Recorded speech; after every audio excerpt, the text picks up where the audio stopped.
महारानी पद्मावती स्वामी यही चतुर्थ अवस्था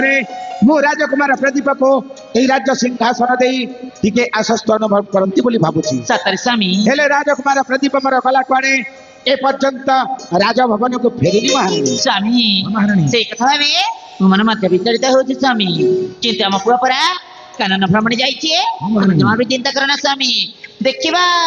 मो पुआ बहुत शीघ्र फेरी आसीबो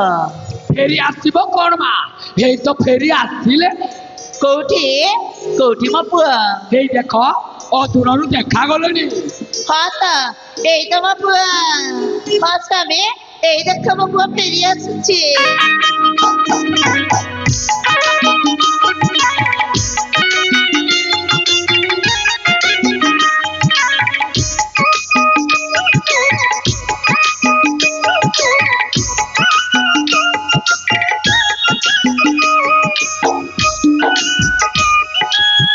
रुह प्रदीप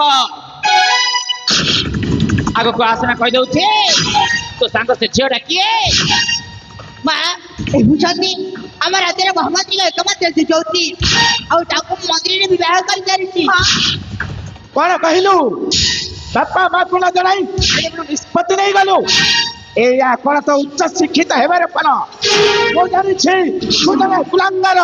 कुलर कलंक आउ रहिला मंत्री कथा मो आकरे से भल लोकी देखेउथिबो ता पेटरे एते कपट আছে बोली आज मु जानी गली भविष्यत रे ता झ को मो पगला रे छंदी जाई अछि एही राज्य रे पाट रानी हेबो बोली अरे प्रदीप तू जते शीघ्र पारुचो ए झको ता घर छाड़ी नहीं आ बाजे तोर भी रहिबा पे राजमहल रे जागा नहीं महाराज महाराज एठी आपण का पुर किछि दोष नाही महाराज कि मो बापा के मध्य किछि दोष नाही ताहेले दोस्त कहार छिलो छियो मौसी दोषी अछि मो हां जहाँ दंड पाइबे नहीं पाइबे महाराज मो चली महाराज हेले मो घर को जीविनी ताहेले तमे कुआरे जीवो महाराज मोर तो सीधा चली जीवी मोर तो सीधा चली जीवी आत्महत्या करिबाकू